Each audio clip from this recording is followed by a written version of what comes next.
Amis du jour, chalutations. Pour les petits nouveaux, moi c'est Sekhmet et je vous souhaite la bienvenue dans mon podcast littéraire. Dans mon émission, je vais tenter 3 fois par semaine de vous donner envie de découvrir des livres de tout poil, récents et moins récents. Alors, si ça vous tente, c'est par ici la suite.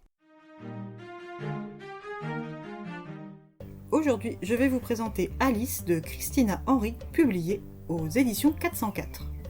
Dans ce sombre roman, nous allons rencontrer Alice. Cette jeune femme dans la vingtaine est enfermée dans un asile psychiatrique depuis 10 ans déjà. À 16 ans, elle a suivi sa meilleure amie Dore dans les bas quartiers de la vieille ville. C'est là-bas que sa vie a basculé. Cette demoiselle naïve est bien née à Villeneuve, n'avait qu'un objectif en allant dans les mauvais quartiers, se faire une petite frayeur afin de pimenter un peu son quotidien. Une chose est sûre, son expérience à Vieilleville n'a pas manqué de l'effrayer. Avec Dore, elles sont entrées dans le terrier du lapin, un homme vil et sournois qui leur a d'abord offert le thé et des gâteaux. Alice s'est régalée et n'a compris son erreur qu'une fois l'horreur à sa porte. Quand elle est réapparue 15 jours après sa disparition, c'est ensanglantée, traumatisée, amnésique et sans son amie. Sa famille n'a rien voulu faire pour elle, qui esthétiquement avait été souillée par une balafre s'étirant de sa lèvre supérieure jusqu'au haut de son front. Sa famille a donc choisi de l'interner. Depuis 10 ans, elle ne voit sa mère, son père et sa sœur que très rarement. Elle subit avec docilité sa prise de médicaments, mais redoute les séances de lavage qu'elle apparente à des séances de torture. Dans cette nouvelle vie sans joie, seuls ses cauchemars lui tiennent compagnie. Alice ignore si son amnésie est une croix ou une bénédiction, même si les meurtrissures de son corps la font pencher légèrement pour la seconde option. Un jour, elle a fait la connaissance de son voisin d'infortune, H. Au début, comme il lui parlait par le trou de souris au sol, entre leurs deux chambres, Alice a cru entendre des voix. Elle ne lui a donc pas répondu. Méfiante, elle a d'abord pensé que le corps médical tentait de la piéger avant de pouvoir lui administrer son traitement par injection.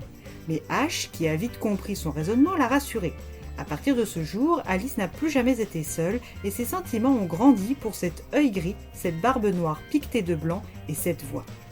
Contrairement à Alice, H ne reçoit pas de poudre dans son alimentation ni d'injection d'ailleurs, ce qui explique son instabilité mentale et émotionnelle. Lui aussi a perdu la mémoire, mais il sait qu'il est enfermé ici car il a été retrouvé au milieu de nombreux corps sans vie tranchés par une hache qu'il tenait fermement à la main et qui lui vaut son surnom. Au lieu d'effrayer Alice, son passé la laisse plutôt neutre car elle ne ressent aucune crainte et elle se fait confiance. La seule chose qui l'intrigue ou l'effraie un peu, c'est son obsession pour un monstre imaginaire qu'il appelle Jabberwocky.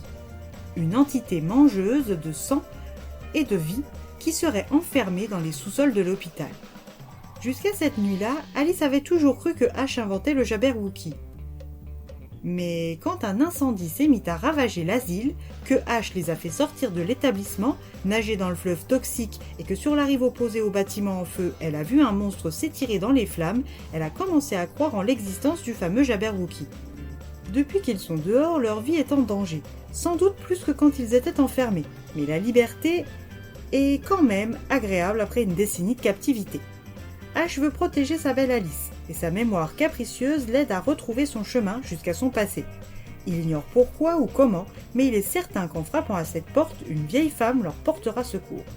Bess Carbet est la grand-mère de Nicolas, alias H, et est une augure, et donc elle les attendait. Après avoir tondu et soigné son petit-fils et son invité, elle leur explique que leur rôle est de chasser le Jabberwocky. Elle explique à la frêle Alice que Nicolas est lui aussi un augure et que son lien psychique avec le Jabberwocky est réel et dangereux pour eux deux. Son arrière-grand-mère était une mage et elle lui a légué un pendentif qu'elle passe au cou de Alice pour l'aider dans la réalisation de sa destinée. S'ils veulent récupérer l'arme supposée tuer le Jabberwocky, issue d'un ancien mage, ils vont devoir se rendre chez Chafouin. Avec ses cheveux courts et sa taille, Alice va se faire passer pour Alex, un compagnon de route. Mais entre ses yeux bleus de biche timides et sa marque sur la joue, va-t-elle réussir à passer inaperçue dans la vieille ville ?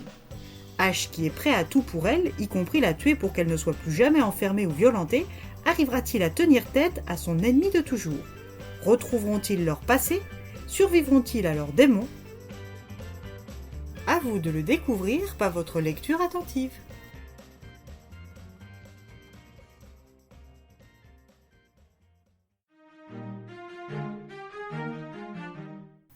une lecture sombrement addictive, une réécriture intéressante qui, bien qu'éloignée de la version mondialement connue faite par les studios Disney, colle parfaitement à la noirceur du roman de Lewis Carroll.